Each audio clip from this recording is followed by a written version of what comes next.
Olá, chefe. O que vou contar a seguir provavelmente é a história mais triste e aterrorizante da minha vida. Vou compartilhar desta vez de forma anônima, pelos temas tão delicados que trata.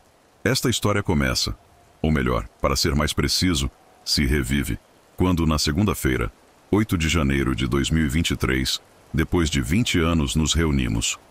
Aldo, Elias, Luiz, Alex, Amanda e eu. Nos reunimos porque Aldo havia tirado sua própria vida. Essa foi a notícia que Amanda nos deu um dia antes, através de uma chamada telefônica. De alguma forma, ela conseguiu o número de telefone de todos. E é que esta história começa há mais de 20 anos, quando estávamos no ensino médio, época em que não era comum que os adolescentes tivessem telefones celulares. No nosso caso, por exemplo, não lembro de nenhum de nós ter um. Conseguir o número de alguém com quem não se tem contato há 2 décadas pode parecer quase impossível, mas para Amanda não foi. Ela se encarregou de encontrar, ligar e reunir todos que estiveram presentes naquela maldita sexta-feira, 19 de dezembro de 2002. Recebi uma chamada de um número desconhecido que deixei tocar. Nunca respondo a números que não conheço. Na verdade, tenho um ditado: se for importante, vão ligar de novo. E assim foi. Quando atendi, levou alguns segundos para reconhecer a voz do outro lado da linha. Era tão familiar, mas tão mudada ao mesmo tempo. Vic, é você? Sou eu, a Amanda. Amanda do ensino médio, a esposa de Aldo. Havia anos que não tinha notícias dela, no mínimo 15 anos. No momento em que me confirmou que era ela, senti um calafrio, como se soubesse o que estava prestes a dizer. Mesmo assim, me atrevi a perguntar, seguindo a conversa como se houvesse algo normal naquela chamada. Amanda, como está? Aldo, já passou? Já aconteceu? Aldo se matou. Fiquei paralisado. Algo em mim já sabia. Amanda me disse que estariam velando Aldo durante todo o dia de segunda-feira em uma funerária no Maranhão, onde vivíamos.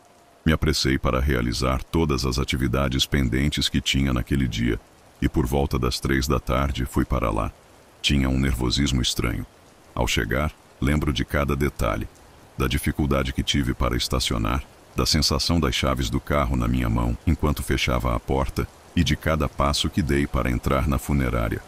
Procurei pelo nome de Aldo para me dirigir à sala. Ele era o único falecido sendo velado naquela ocasião. Já estavam lá Luiz e Elias, acompanhando Amanda. Alex chegou logo depois. A primeira coisa que notei foi que as velas estavam apagadas e o caixão fechado. Depois de abraçar Amanda e dar minhas condolências, perguntei por quê. Ela me disse que as velas não permaneciam acesas por muito tempo, que já haviam tentado e decidiram deixá-las assim. Sobre o caixão, não me respondeu nada. Apenas disse que no dia seguinte o corpo seria cremado.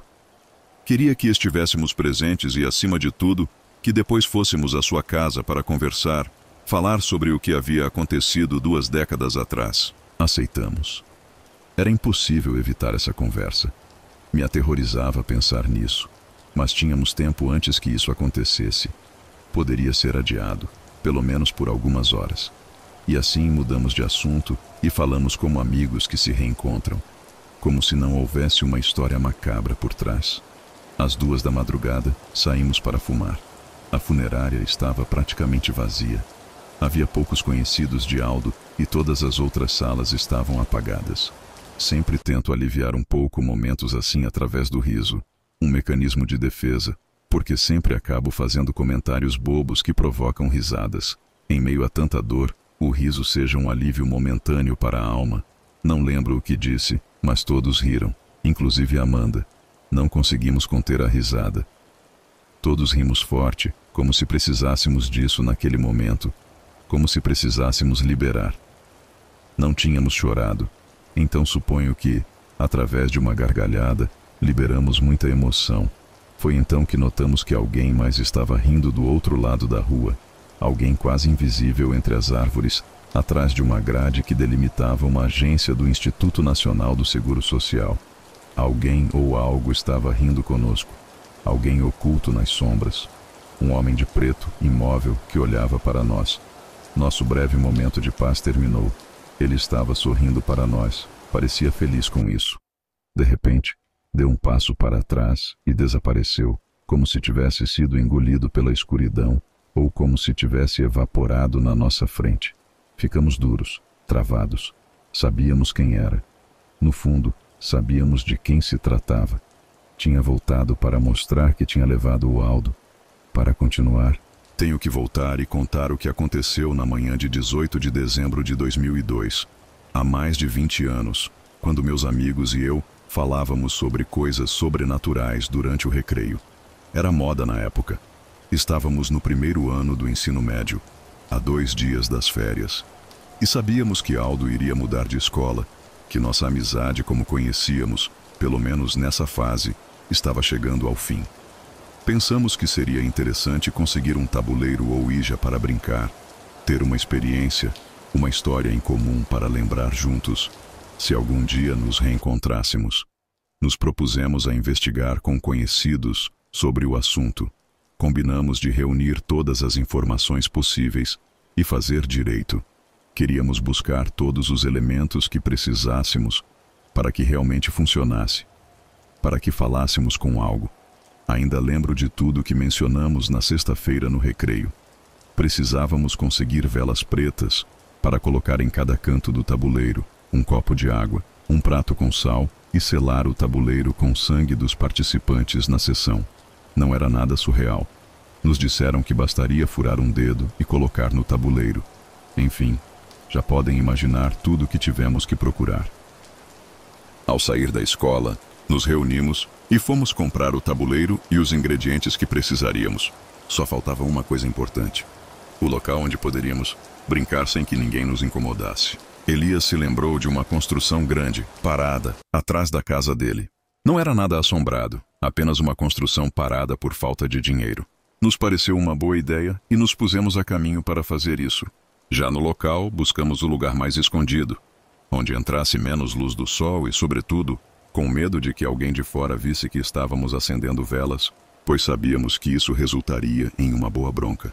Era uma tarde ensolarada lá fora, mas encontramos uma forma de nos mergulhar na escuridão para começar a instalar tudo que havíamos levado para aquela sessão. Acendemos as velas, colocamos a água e o sal e, claro, não esquecemos da ideia do sangue. Aldo e Luiz eram os mais empolgados com o assunto, então decidiram que eles segurariam o indicador. Amanda, Elias, Alex e eu formaríamos uma espécie de círculo ao redor, segurando as mãos. E então começamos com as perguntas. Há alguém aí? Sim. Quer jogar com a gente? Qual é o seu nome? ALR. Todos nós nos viramos. Isso não parecia um nome. Aldo estava rindo. Ele era extremamente cético e dizia como podíamos acreditar naquilo, que era claro que Luiz quem estava movendo o ponteiro. No entanto, a expressão de terror em Luiz indicava que não era o caso. À medida que as perguntas avançavam, fomos conhecendo aquilo com quem falávamos. Nos disse que era um feiticeiro que morreu queimado em 1749, no que hoje é a Arábia Saudita. Seu nome era Al-Rast. Em algum momento, ele nos propôs algo. Disse que, para que acreditássemos em sua existência e em seu poder, poderia fazer com que qualquer um de nós gozasse dos luxos que sempre desejamos. Aldo, querendo parecer o único que não acreditava, disse que aceitava. Quero tudo o que alguém pode desejar para ser feliz. Te dou o que você quiser em troca. A tábua então apontou para o número 20 e depois soletrou a palavra anos. Aldo disse que sim, sem nem entender o que significava. Naquele momento, um barulho muito forte soou lá de fora. Todos nós nos soltamos, pulando de susto. E eu vi algo. Algo mais, apenas iluminado pela luz das velas. Havia algo conosco. Algo que havia chegado para não ir embora jamais. Terminamos a sessão e saímos da tábua. Aquela tarde ensolarada havia se nublado. E caiu uma chuva que não me lembro de ter visto na previsão do tempo da TV. Com as férias, tentamos esquecer o assunto àquela sessão. E ao começar as aulas, como já sabíamos, Aldo não voltou. Apenas alguns meses depois, soubemos que seu pai conseguiu um emprego muito bom na prefeitura e que não estava ruim. Bem, embora Aldo nunca tivesse carências, no final teve uma vida bastante confortável. Pôde-se dar luxos que antes não se permitia, graças ao novo trabalho de seu pai. Ele investiu para abrir vários negócios no ramo de ferragens e construção. Viviam confortavelmente. 4 anos depois, o pai de Aldo adoeceu e morreu, deixando os negócios para seu filho e sua esposa. Embora não demorasse para que tudo fosse completamente de Aldo, pois sua mãe faleceu poucos meses depois, sem razão aparente. Disseram que foi de tristeza. Tão jovem, Aldo começou a levar uma vida de luxo. Carros, casas, terrenos. Ele se afastou dos amigos e mudou. Só manteve contato com Amanda. Os dois sempre se amaram, embora não admitissem. Com o tempo, acabaram se casando. E não soubemos nada deles por anos, até aquela ligação de janeiro. Dizem que alguém é cético até viver o paranormal na própria pele. E assim, Aldo pagou um preço por ter mexido com o oculto, pois suas interações não ficaram somente naquele dia do Ouija. Depois do funeral, da cremação, depois de guardar suas cinzas, nos dirigimos a um apartamento perto do aeroporto. Aldo e Amanda tinham vários, que alugavam como parte de tantos negócios. Entramos e nos acomodamos em uma sala linda, em meia-lua, muito confortável. Amanda foi até a cozinha e voltou com uma cerveja para cada um de nós. Vou contar essa pequena parte da perspectiva dela. Suponho que precisamos falar sobre o elefante na sala. Acho que todos sabemos por que estamos aqui. O que invocamos há 20 anos voltou para cobrar aquela dívida. Todos sabíamos o que faria, certo? Por que não? Acho que não fui a única que sonhou com ele nos últimos dias. Eu, pessoalmente, vinha sonhando com isso desde que se completaram os 20 anos daquela primeira sessão. Não com frequência, mas de vez em quando, como se não devesse esquecer, como se fosse uma dívida. Alex e Elias comentaram que tiveram um sonho recorrente com um ser de preto, muito semelhante ao que vimos fora da funerária. Eles sonharam várias vezes desde aquele dia até a noite da morte de Aldo. Luiz, por sua vez, disse que, assim como eu, via sonhos com aquilo. As únicas coisas que apenas naquele momento confessamos aos outros foi que tanto ele quanto eu já o tínhamos visto antes. Naquele dia, entre as sombras, presente naquela tarde em que o invocamos. Aqui, preciso fazer um parêntese, voltar 10 anos a um encontro que Luiz e eu tivemos. Luiz se tornou muito religioso, tanto que, em algum momento, sentiu o chamado para ser sacerdote. Era devoto de São Bento, um santo que, como é bem sabido, ajuda e intercede pelas pessoas quando estão em perigo pelo maligno. Luiz e eu sempre soubemos que o que havíamos trazido, o que havíamos deixado livre naquele dia, estava muito perto de nós. Só nós podíamos sentir aquela maldade impressionante, aquela proximidade do mal que jamais poderíamos explicar. Desde aquele dia, pela conversa que tive com Luiz, entendi que ambos nos tornamos mais suscetíveis a fenômenos paranormais, a ver coisas, a sentir presenças. Inclusive a mim, como contei em outro relato, chegaram a grudar entidades. Luiz, por sua vez, sentia-se o tempo todo acompanhado de uma presença. Ela aparecia em seus sonhos. Um homem queimado, com bolhas latentes que pareciam prestes a explodir a qualquer momento. Com o passar do tempo, ele não apenas o via dormindo, mas refletido nos espelhos, atrás dele, como se estivesse vigiando a certa distância, sempre sem fazer nada, sempre imóvel. E é que lembrem-se, foram ele e Aldo que tinham as mãos sobre o ponteiro. Foram eles que o trouxeram. Acho que por isso se manifestava mais com ele do que comigo. Quando encontrei Luiz já ordenado, pedi que abençoasse minha medalha de São Bento. Ela tem um sacramental muito poderoso, protege da ação do maligno. As letras que a compõem fazem parte de uma oração muito poderosa para expulsar seres de baixo astral. A medalha tem uma oração e um ritual especial com o qual deve ser abençoada e, obviamente, deve ser feito por um sacerdote. Luiz o fez. Percebi que ele também a usava.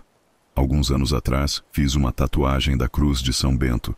Quando Luiz perguntou: "Você quer se esconder?" E sorriu. "Você já sabe de quê?" Respondi. Naquele dia, ele me disse que, na fé, encontrou escape para aqueles sonhos, para aquelas visões que o aterrorizavam, que na oração encontrou paz e que, em grande medida, escapar daquilo foi um grande motivo para dedicar sua vida à religião. Naquele dia, jantamos juntos e não nos vimos mais até agora, acompanhados do resto do grupo. Estando todos juntos, reunidos no apartamento de Amanda, ela nos contou tudo sobre os últimos dias de Aldo. Contarei o resto desta história com suas próprias palavras, de sua perspectiva. Tudo parecia ir maravilhosamente bem para a família de Aldo desde que saímos da escola. Tudo foi a favor. Mas houve algo estranho. Apareceram marcas misteriosas nas costas dele, como se fossem provocadas por queimaduras. Não deram importância. Foi ao dermatologista e disseram que, às vezes, a pele perde pigmentação por problemas de estresse, mas que não era algo preocupante. No entanto, que estresse ele poderia ter se sua família passava pelo melhor momento? Como vocês sabem, eu continuei em contato com Aldo. Não é segredo para vocês que ele e eu sempre nos sentimos atraídos um pelo outro. Então, alguns meses depois, namoramos por alguns anos e, quando ambos tínhamos 20 anos, nos casamos. Éramos muito jovens, mas naquele momento Aldo já era dono dos negócios de seu pai, que morreu quando ele tinha acabado de completar 18 anos. Sua mãe morreu 7 meses depois. No casamento tivemos uma grande cerimônia, uma grande festa, mas sempre houve algo estranho. Nunca na presença de Aldo se conseguia acender uma vela. No dia do nosso casamento, nenhuma vela se acendeu. Não eram velas sagradas ou qualquer coisa do tipo. Eram simples velas aromáticas. Em casa, eu não podia acender velas no meu altar. E agora, no velório, vocês viram, as velas nunca se mantêm acesas, como se algo não quisesse que uma luz brilhasse para ele. Nunca pudemos ter filhos. Tentamos e tentamos. Fizemos exames. No final, só para ter a certeza de que Aldo era estéril. Quando recebemos essa notícia, sua forma de ser mudou muito. Começou a festejar, a se meter em coisas mais pesadas. Parou de ir para casa e, obviamente, começou a me trair. Eu nunca reclamei. Dizia que não importava, que eu o amava. Mas algo se quebrou quando ele recebeu essa notícia. Não sei. Perder os pais tão jovem, não poder ser pai, a responsabilidade de tudo o que tinha que dirigir, tudo acabou por consumi-lo lentamente, pouco a pouco. Não sei como aguentamos tanto. Em agosto do ano passado, nos divorciamos. É por isso que este apartamento está mobiliado. Aqui vim morar depois que me separei. Aguentei tudo, aguentei muito, mas aqui realmente o amava. Quando nos separamos, ele diminuiu muito as festas. Parecia mais tranquilo. Dizia que me perder lhe abriu os olhos e que queria outra chance. Eu disse que continuaria vivendo no apartamento e que queria vê-lo bem, mas que não voltaria para o seu lado até ver que realmente estava mudando. Ele me deixou umas chaves de sua casa e disse que, em algum momento, eu iria precisar delas. E, sem pensar muito, as guardei no meu casaco. Passaram-se meses, e ele parecia melhor a cada vez. Achei que era a luz no fim do túnel, mas não chegou aqui. Aldo me acordou com uma ligação às 3 da manhã. Disse que algo o havia despertado, uma voz rouca no ouvido. Ele acordou assustado, viu a sombra de alguém saindo correndo de seu quarto para a sala. Ele tinha uma arma que ficava ao seu lado, então não hesitou em pegá-la e sair para verificar, pensando que talvez algum ladrão tivesse entrado. Mas teria que ser um ladrão muito bom, porque os alarmes das portas e janelas não haviam disparado. Ele verificou, mas não encontrou nada estranho. Então voltou para a cama, mas não conseguiu dormir o resto da noite. De manhã, liguei para ele por volta das 8 para ver como ele estava. Pensei que iria acordá-lo, mas ele já estava acordado. Me disse que teve uma noite muito estranha, daquelas em que se tenta dormir, mas fica se revirando na cama. Então decidiu começar o dia cedo, fazer exercícios, tomar banho e ir ao escritório para revisar alguns papéis. Pensava que assim, quando chegasse a noite, estaria tão cansado que cairia como uma pedra. Achei um bom plano. Desejei-lhe um bom dia e nos despedimos. Naquela madrugada eu dormia tranquilamente quando novamente uma ligação de Aldo me acordou. Ele disse que algo estava acontecendo em sua casa, que estava dormindo bem quando um cheiro horrível o acordou. Disse que cheirava como quando se queima cabelo ou penas de frango ou coisas assim. Um cheiro muito forte que não sabia de onde vinha. A área da casa é um condomínio onde, obviamente, não há restaurantes ou cozinhas ao redor. E mesmo que houvesse, não acho que às 3 da manhã alguém estaria cozinhando. Aldo levantou-se, saiu de seu quarto e detectou que o cheiro vinha de dentro da casa. Então dirigiu-se ao andar de baixo. Tudo estava apagado. Apenas as pequenas luzes de emergência iluminavam um pouco o lugar. Logo detectou uma luz brilhante ao fundo na cozinha. uma luz que se filtrava pelas frestas da porta. Era fogo. Algo estava queimando ali dentro. Então correu assustado, pensando que algum forno estaria ligado ou algum curto-circuito havia provocado um incêndio. Mas quando entrou, viu, incrédulo, o horror. Perdoe-me por tomar fôlego, mas o que Aldo me disse que viu ainda me aterroriza. Aldo disse que viu que algo estava queimando. Eram os restos do que parecia ser uma ave preta. Algo que não se distinguia bem, estava envolto em chamas. Havia tanta fumaça que não pôde reconhecer do que se tratava. Ele me enviou um vídeo. Era nojento. Como pôde? Ele apagou aquela coisa, a jogou no lixo fora da casa, pegou as chaves do carro e dirigiu até aqui. Quando chegou, o cheiro era muito ruim. Pensamos que o cheiro havia impregnado em suas roupas. Então ele foi tomar banho e eu coloquei sua roupa para lavar e secar. Aquela noite ele dormiu aqui comigo. Se soubesse que seria a última noite que passaríamos juntos, teria o abraçado cada minuto. No dia seguinte, visitei Aldo em sua casa. Apesar de ter me mandado fazer uma limpeza no local, o cheiro permanecia nele, não em suas roupas. Ele próprio exalava aquele cheiro de queimado. Não sumia com nenhum perfume. Parecia que emanava de seus poros. Ele parou de ir a lugares públicos e de ir trabalhar pela vergonha que sentia. No dia 22 de dezembro, ele me ligou às 6 da manhã. Pediu que eu fosse vê-lo. Disse que era urgente. Eu me preparei e fui para sua casa. Ao chegar, toquei a campainha e ele abriu imediatamente. Parecia que estava ali do outro lado da porta, esperando. Ele me abraçou e agradeceu por ir. Disse que algo estava acontecendo, que à noite estava dormindo quando sentiu que alguém o segurava pelo pescoço. Pensou que era algo que estava acontecendo no sonho, até começar a sentir uma ardência que o acordou. Uma ardência real. Algo estava queimando. Ele levantou-se da cama, mas não viu nada e quis pensar que era apenas um sonho muito real. Mas quando acordou pela manhã, quando se levantou para ir ao banheiro, no espelho pôde ver a marca daquilo que o havia tocado. Foi então que me ligou. Lembro-me muito bem do que ele disse, do medo em sua voz. O tempo se cumpriu, Amanda. Ele está vindo atrás de mim. Senti como se uma flecha atravessasse meu corpo, sacudiu minha mente. Eu disse que não, que como ele acreditava nessas coisas, que isso era impossível. Embora no fundo eu tivesse muito medo por ele. No fundo acreditava que podia ser verdade. Desde então, Aldo tinha sonhos vívidos onde via que estava queimando. Cada sonho era muito real. Dizia sentir como a pele ardia e, ao acordar, sempre encontrava marcas que queimavam, como se realmente fossem queimaduras. No dia 2 de janeiro, ele me ligou. Disse que precisava que eu o acompanhasse a um lugar. Eu hesitei um pouco, mas no final concordei. Fomos a um bairro muito feio, perto de um mercadinho chamado Glória. Lembro-me disso porque estavam distribuindo restos de carnes. Estava morrendo de medo. Na entrada do bairro havia um grupo de homens de aparência muito ruim. Aldo perguntou pela senhora Marta e eles disseram onde era, não sem antes pedir algum dinheiro. Entramos, e a casa da referida senhora era a última, a do fundo. Tinha gaiolas onde se viam algumas penas, como de galo ou algo assim. Aldo bateu e a senhora abriu a porta. Ela tinha uma aparência descuidada, roupas muito desgastadas e um olhar sinistro. Ela ficou olhando na direção de Aldo. Disse para entrarmos, mas quase gritou.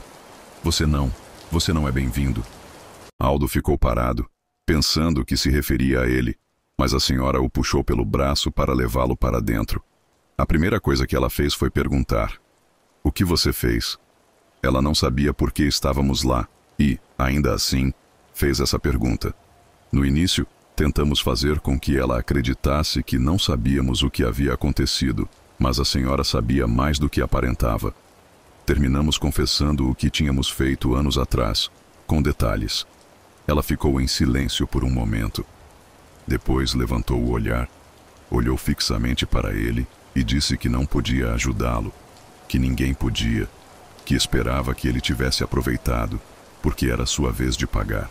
Aldo levantou-se muito irritado, pois havia pago uma grande quantia de dinheiro para que aquela senhora o ajudasse, e a única coisa que ela disse foi que não tinha escapatória. Ele saiu correndo daquela casa. Eu me preparava para segui-lo quando a senhora me segurou pelo braço e disse: "Menina, aquele ser queimado, aquele demônio, vem por ele, mas não hesitará em tirar do caminho quem se interpuser." Ele fez um trato e seu tempo se cumpriu. Saí correndo atrás de Aldo, que já me esperava no carro. Ele dirigiu até aqui, até o apartamento, e me deixou na entrada do prédio. Vi como ele se foi dirigindo a toda a velocidade, e naquele dia não soube mais dele. Às 4 da madrugada, novamente ele me acordou. Estava chorando. Me disse que já o tinha visto, que uma forte queimação no peito o fez acordar, que correu para o banheiro para se examinar, e lá o viu atrás dele, pelo espelho, fora do banheiro, esperando por ele. Ele o viu se aproximar até ficar perfeitamente visível. Não se escondia mais. Mesmo estando na escuridão, viu seu rosto queimado, a pele caindo aos pedaços e o cheiro de queimado se aproximando. Sua expressão era de escárnio, como se estivesse desfrutando daquela tortura. Não fazia nenhum som, apenas sorria com aqueles dentes podres, com aqueles lábios que pareciam derretidos. Disse que foi a coisa mais aterrorizante que já viu em sua vida. Quando aquela coisa deu mais um passo em direção a Aldo, ele fechou os olhos, mas isso não impediu que aquilo continuasse se aproximando. Ele sentiu como o tocou, como o queimou, como se fosse um ferro quente. Aldo fez gritar e se debater para se defender, mas ao abrir os olhos, percebeu que não havia mais ninguém lá. Ele me disse que não aguentava mais e desligou o telefone. Minha única esperança era Luiz. Por isso fui procurá-lo. Fui perguntar na vizinhança porque alguém me disse há algum tempo que ele tinha se tornado sacerdote. Perguntei todos os lados até que encontrei alguém que sabia onde estava. Lembra, Luiz, quando fui te procurar, a primeira coisa que me disse foi que tinha muito medo de quando esse dia chegasse. Perguntou por Aldo e te coloquei a par de tudo. E na verdade, pessoal, graças ao Luiz, consegui entrar em contato com todos vocês. Por causa de seu trabalho, Luiz conhece alguém que conhece alguém que conhece alguém que acaba conhecendo todos. Ele me disse que nossa alma não nos pertence, que é do Criador. Então não podemos fazer um acordo oferecendo algo que não é de nossa propriedade. Disse que Deus perdoa quem se arrepende de coração, não apenas por sentir a morte se aproximando. Também me disse que há um pecado que não pode ser perdoado, o suicídio, pois não existe oportunidade de arrependimento. Achamos que talvez por isso aquela coisa não pudesse chegar e levar Aldo sozinha. Queria machucá-lo antes, torturá-lo, fazer com que fosse insuportável, que atentasse contra sua própria vida e só assim arrastá-lo para um castigo eterno. Segundo Luiz, precisávamos preparar uma forma de ajudá-lo antes que ele fizesse algo sem volta. Todo aquele dia e o seguinte tentei me comunicar com Aldo. Fui procurá-lo e ele não estava em lugar nenhum. Ele me ligou novamente à noite por volta das 6. Dava para ouvir em sua voz. Ele não conseguia dormir desde a última vez que tínhamos conversado. Também cobriu todos os espelhos do lugar onde estava, pois sempre se via queimado. Com uma voz muito triste, que mal se ouvia, me pediu desculpas. Disse que me amava e que eu era a melhor coisa que tinha acontecido na vida dele, mas que não aguentava mais. Parecia uma despedida, e eu disse que tinha falado com Luiz, que me esperasse, que me dissesse onde estava porque podíamos encontrar ajuda, que eu o amava, que aguentasse, que não desistisse. Ele disse que já estava em casa, que me veria pela manhã. O vi cedo em sua casa. Ele estava muito abatido. Levei o café da manhã que ele gostava, mas era impossível ter apetite naquele lugar com aquele cheiro terrível que o enchia. Ele tinha marcas que tentava esconder de mim. Conversamos por um tempo. Preparei café, passei o dia com ele até a tarde, quando, por mais que eu não quisesse, preparei algo para comer. Tentei dizer que tinha falado com Luiz, que buscaríamos uma forma de ajudá-lo, mas ele não parecia se importar. Quando começou a escurecer, me pediu para ir embora. Disse que precisava ficar sozinho, que nos veríamos em breve e que esperava estar melhor, mais forte. Ele segurou minhas mãos e as beijou. Disse que era a hora de eu ir, que agradecia por tudo. No dia seguinte, Luiz me ligou logo de manhã para dizer que estava preparando tudo o que precisávamos, que levaríamos Aldo a uma igreja em uma cidade próxima. Fui até a casa de Aldo para avisá-lo. Toquei a campainha, mas ele não saiu. Também não atendia o telefone. Seu carro estava na entrada. E, de repente, senti algo no meu casaco. As chaves da casa. Entrei. Não havia mais aquele cheiro ruim. Tudo parecia estar tranquilo. A atmosfera era diferente. Chamei por ele desde a porta, mas não houve resposta. Subi para o quarto e vi a cama arrumada. Ouvi o chuveiro aberto e abri a porta do banheiro. Lá estava ele, no chão, banhado de vermelho. Era evidente o que tinha acontecido. E gostaria de verdade. Gostaria de dizer que ele se foi em paz. Mas seu rosto refletia terror. Sua expressão não conseguiu ser apagada. Por isso, não deixei ninguém abrir o caixão. No meio do choque daqueles momentos que parecem parte de um pesadelo, quando liguei para a polícia, lembro de ter visto algo no banheiro. Algo escrito no espelho. Eu juro que parecia estar escrito aquele maldito nome que ele nos disse através do Ouija. Escrito no espelho, mas ao contrário, quase como se tivesse sido escrito por dentro. Liguei para Luiz, depois localizei todos vocês. E bem, o resto da história vocês já sabem. Quando Amanda terminou seu relato, já não lhe restavam lágrimas para chorar, nem a nós palavras de consolo que pudessem ajudar. Não soube o que dizer a ela. Ainda não sei. Eu estava em uma viagem de carro de Portland a Chicago, uma jornada que duraria quase 3 dias. Para isso, reservei alguns lugares para dormir ao longo do caminho. Não fui muito específico com as escolhas, mas optei por Airbnbs para aproveitar melhor a viagem, em vez de ficar em hotéis lotados. Meu primeiro Airbnb ficava em Wyoming, e a rota pelo estado não passava por grandes cidades. Era uma cidade muito pequena. Ao cruzar a fronteira para Wyoming, começou a nevar intensamente, prolongando o já longo dia de viagem. Quando cheguei à cidade, as estradas estavam cobertas de neve e o sol já havia se posto.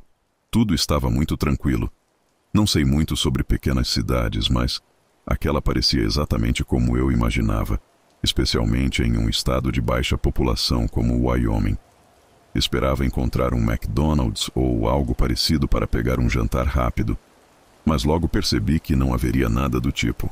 Então, segui dirigindo até a rua onde ficava o Airbnb. Era uma longa entrada que levava a uma casa pequena no meio de um campo, com altas árvores de pinheiros cobertas de neve alinhadas no quintal da frente. Estacionei ao lado da casa, peguei minha mala e contornei até a frente. Digitei o código na fechadura eletrônica e entrei. A casa era pequena, provavelmente uns 40 metros quadrados, com apenas uma sala de estar e um quarto. Tirei os sapatos, deixei minha bolsa ao lado da cama e sentei no sofá. Foi então que ouvi um baque vindo do quarto. Olhei na direção de onde o som veio. Era bem alto, mas não tinha ideia do que poderia ter sido. Levantei-me e voltei para o quarto acendendo a luz. Tudo parecia normal. Fui verificar o pequeno banheiro, mas também estava tudo em ordem. A única outra porta na casa era o armário do quarto. Caminhei até lá e tentei abrir a porta, mas ela não se moveu. Parecia estar trancada do outro lado. Achei estranho que um armário de quarto estivesse trancado, mas pensei que poderia ser um armário de manutenção, onde o proprietário guardava coisas. Como não havia outros lugares para armazenar itens, essa foi a conclusão a que cheguei. Voltei para a sala de estar e fechei os olhos no sofá, pensando no plano para o dia seguinte. Depois de uns 15 minutos, levantei-me novamente e fui até a janela para ver se ainda estava nevando e se as estradas estariam transitáveis no dia seguinte. Estava assustadoramente escuro lá fora, sem luzes da cidade visíveis por trás das altas árvores de pinheiro. A neve ainda caía pesadamente. Fechei as persianas e voltei para o sofá, mas foi então que vi uma sombra se mover no quarto. Era lenta e suave, como a sombra de uma porta se abrindo ou fechando. Comecei a andar em direção ao quarto, ouvindo atentamente enquanto me aproximava da porta. Olhei para dentro e tudo parecia no lugar. Nada parecia ter causado a sombra que eu tinha visto, mas eu sabia que tinha visto algo se mover. Meus olhos voltaram para o armário. Ele ainda estava fechado, mas algo me deu uma sensação desconfortável. Me aproximei e peguei a maçaneta. Desta vez, a porta abriu facilmente. Não estava mais trancada. Dentro não havia nada. Era apenas um armário pequeno e vazio, Antes que eu pudesse processar o que estava acontecendo, ouvi alguém atrás de mim. Quando me virei, um homem grande estava parado na porta do banheiro. Ele parecia machucado e cansado, com o rosto todo sujo de sangue, arranhões e cortes. Enquanto eu o encarava, ele nem parecia se importar. Entrou no quarto, ajoelhou-se e pegou uma bolsa suja debaixo da cama. Depois, levantou-se e, sem sequer me olhar, saiu lentamente do quarto e da casa. Corri até a porta e vi ele caminhando pela neve, desaparecendo além das luzes da casa. Tentei chamar a polícia, mas depois de dar minha descrição, eles apenas conversaram com o proprietário do Airbnb. Depois que saí da cidade, não obtive mais informações. Acho que é mais provável que ele estivesse apenas usando o lugar para dormir ou algo assim, mas a maneira como ele parecia me faz questionar isso.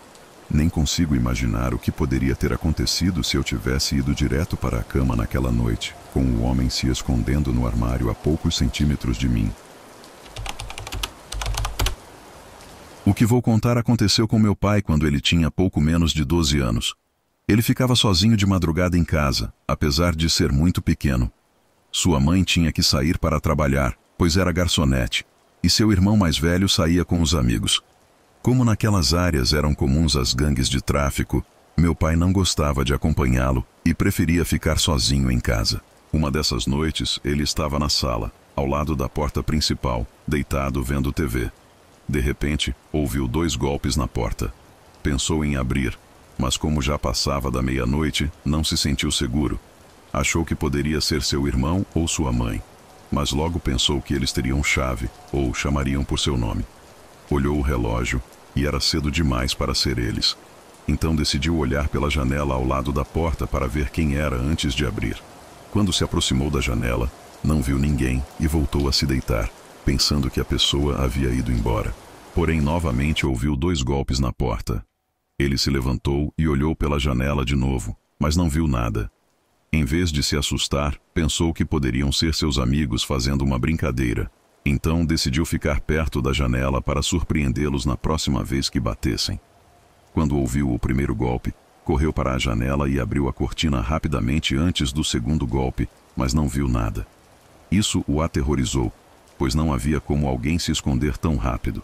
Do ângulo da janela, ele conseguia ver até o chão, tornando impossível que alguém estivesse agachado. Desesperado, correu para o sofá, se deitou, se cobriu e aumentou o volume da TV, ignorando os sons que continuavam a ocorrer. No dia seguinte, quando sua mãe chegou do trabalho, uma vizinha se aproximou para contar algo. Disse que todas as noites, sem falha, uma mulher vestida de branco ficava parada em frente à porta deles por muito tempo, até que de repente entrava no quartinho ao lado da janela e não saía até a noite seguinte.